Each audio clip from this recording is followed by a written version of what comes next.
नमस्कार साथियों, आपका अपने चैनल आभा नगरी क्लासेज में हार्दिक स्वागत, अभिनंदन। आज हम रीजनिंग के रूप में घड़ी से संबंधित जो प्रश्न होते हैं उनको हम देखेंगे। अगले पार्ट में घड़ी से संबंधित दूसरे प्रश्न भी करेंगे। इस पार्ट के अंदर दो जो फॉर्मूले हैं उन फॉर्मूलों के आधार पे हम प्रश्नों को अभ्यास करेंगे। देखिए, पहला फॉर्मूला है अपने दर्पण प्रतिबिंब समय। इसमें क्या होता है, घड़ी होती है और घड़ी में जो समय देर का होता है उसका दर्पण प्रतिबिंब का समय क्या होता है वो इसके द्वारा हम ज्ञात करेंगे। उसका एक शॉर्टकट फॉर्मूला है 1160 में से उस वास्तविक समय को आप घटाएंगे तो उसका दर्पण प्रतिबिंब का समय आ जाएगा। ठीक है। एक दूसरा है घंटे और मिनट की सुई के बीच कितने डिग्री का कोण बनता है। घंटे और मिनट की सुई के बीच कितने डिग्री का कोण बनता है, उसका फॉर्मूला है, मिनट को तो आप किससे गुणा करेंगे, 11/2 से गुणा करेंगे।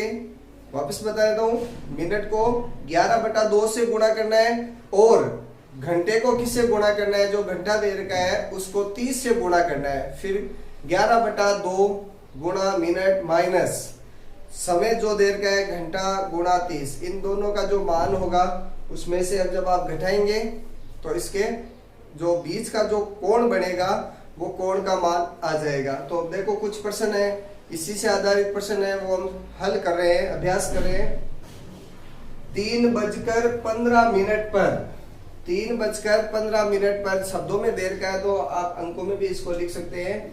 3:15 पर घंटे तथा मिनट की सुई के बीच कितने डिग्री का कोण बनेगा, कितने डिग्री का कोण बनेगा। तो कोण के लिए जो दूसरा वाला सूत्र है वो हम काम में लेंगे। तो मिनट की सुई है उसको तो 11/2 से गुणा करना है, तो इसमें मिनट कितनी है देखिए, तो बीच का कोण बराबर कितना हो जाएगा, 11/2 गुणा मिनट, 11/2 गुणा मिनट माइनस घंटा गुणा 30, घंटा गुणा 30। तो इसको आप 11/2 गुणा मिनट हमारे पास कितनी है 15 और माइनस घंटा समय कितना है 3 गुणा 30। तो ये कटते नहीं है, कटते तो हम काट देते हैं। ठीक है। तो इसको गुणा करते हैं तो 15 एकम 15, 15 एकम 15 और 1 16/2 माइनस इधर 90 हो गए। तो इसमें 2 का भाग दे देते हैं, 8 दूनी 16, 1 और या 5 में 2 बार, 5 में कितने बार 2 बार, पॉइंट और कितना बच गया 5 माइनस 90। तो 90 में से 82 घटा देते हैं तो 8.5 डिग्री का आपने 7.5 डिग्री का यह कोण बन जाएगा। कितने डिग्री का कोण बनेगा, 7.5 डिग्री का यह कोण बन जाएगा। अब यह प्लस माइनस है तो इसकी कोई दिक्कत नहीं है, कोण हमेशा प्लस में ही होते हैं। तो वापस देख लेते हैं एक बार। मिनट की सुई है उसको 11/2 से गुणा करना है और माइनस जो घंटा देर का है उसको 30 से गुणा करना है। तो 3:15 है तो 15 मिनट को आप 11 से गुणा 11/2 से और इसको 30 से गुणा कर दिया था। इसको गुणा करते हैं 15 एकम 15 और 15 एकम 15 और 1 16/2 और माइनस 90। 3 को 30 से गुणा करते हैं तो 90 आता है। अब देखो यार, ये छोटी संख्या आ गई और माइनस 90, इसका कोई फर्क नहीं पड़ेगा अपने, क्योंकि जो डिग्री का कोण होगा वो हमेशा प्लस में ही होगा। तो हमारे इन दोनों सुइयों के बीच कितने डिग्री का कोण बनेगा, 7.5 डिग्री का कोण बनेगा।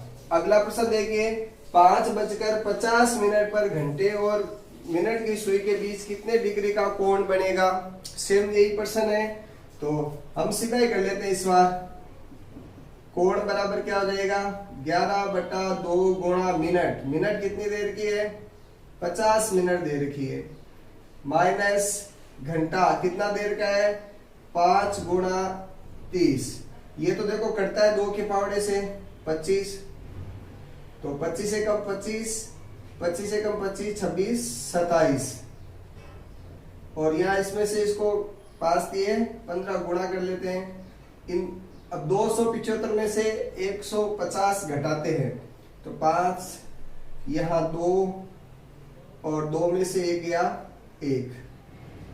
125 डिग्री का इन दोनों के बीच में कोण आ जाएगा। 5:50 जब घड़ी और मिनट की सुई है तो उन दोनों के बीच में कोण बनेगा 125 डिग्री का कोण बनेगा। ठीक है, अगला क्वेश्चन देखिए, 2:30 बजे। अब 2:30 कोई समय नहीं दे रखा है। अब 2:30 कितना होता है? 2:30 होती है। 2:30 होती है, तो यह 2:30 बजे का भी ध्यान रखना। 2:30। तो दोनों सुइयों के बीच में कितने डिग्री का कोण होगा? तो कोण बराबर क्या होगा? तो 11/2 गुणा, यहाँ मिनट कितनी है? 30 माइनस 2 गुणा 30। ये 30 तो देखो सूत्र वाला है, ये सूत्र का है, और ये 30 क्या है? यहाँ मिनट है ना, ये मिनट है। ये ध्यान रखना, कंफ्यूजन नहीं होना।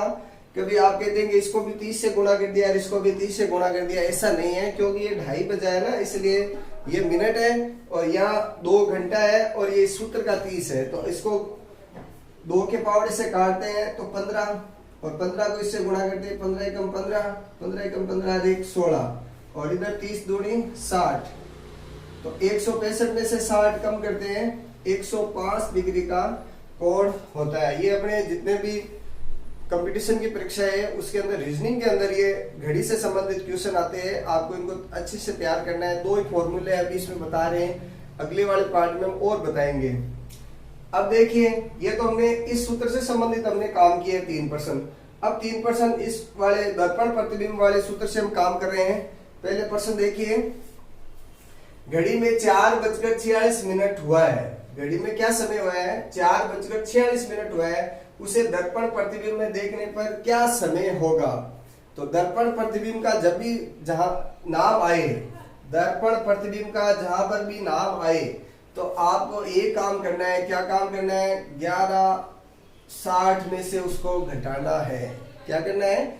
11:60 में से आपको उसको घटाना है। तो क्या समय दे रखा है? 4:46। तो ये 4, ये 46, और इसको घटा दीजिए आप, तो 4 और यहाँ 1, और यहाँ 11 में से 4 गए 7। तो दर्पण में देखने पे उसका समय क्या होगा? 7:14। ये इसका दर्पण का प्रतिबिंब का समय है। अब कई बार देखिए, यहाँ ये 11:60 से ज्यादा है, तो अब उसको किस में से घटाएंगे? 23:60 में से घटाएंगे। किस में से घटाएंगे? 23:60 में से। यदि समय है वो 11:60 से ज्यादा देर का है, तो आप उसको 23:60 में से घटा सकते हैं, घटाएंगे। अगला क्वेश्चन देखिए, ज्योति जब विद्यालय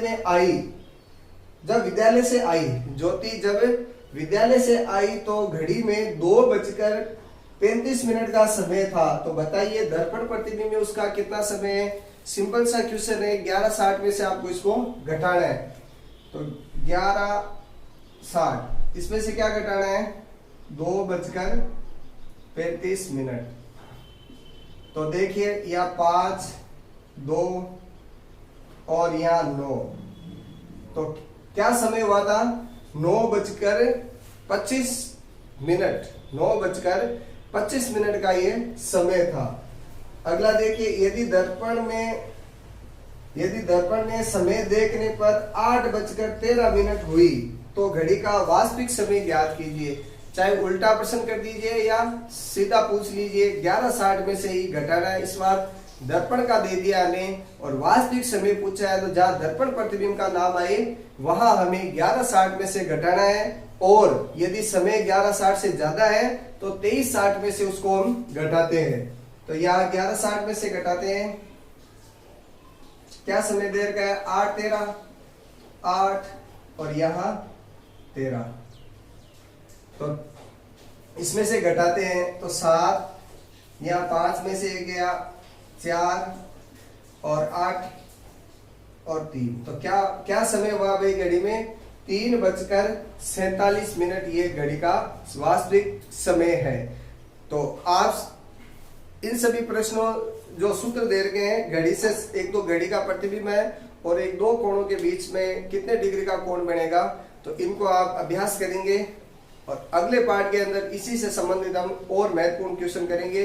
ये वैसे जितने भी प्रतियोगिता परीक्षा है उसके जो रीजनिंग है उस रीजनिंग से संबंधित ये टॉपिक था जो हमने आपको बताया है। और पिछले कुछ दिनों से हमारा वीडियो जो नहीं आ रहा था क्योंकि हम कहीं पर्सनल काम के लिए बाहर चले गए थे, अब हमारी रेगुलर क्लासें आपकी आएगी तो आप उसको जरूर देखना।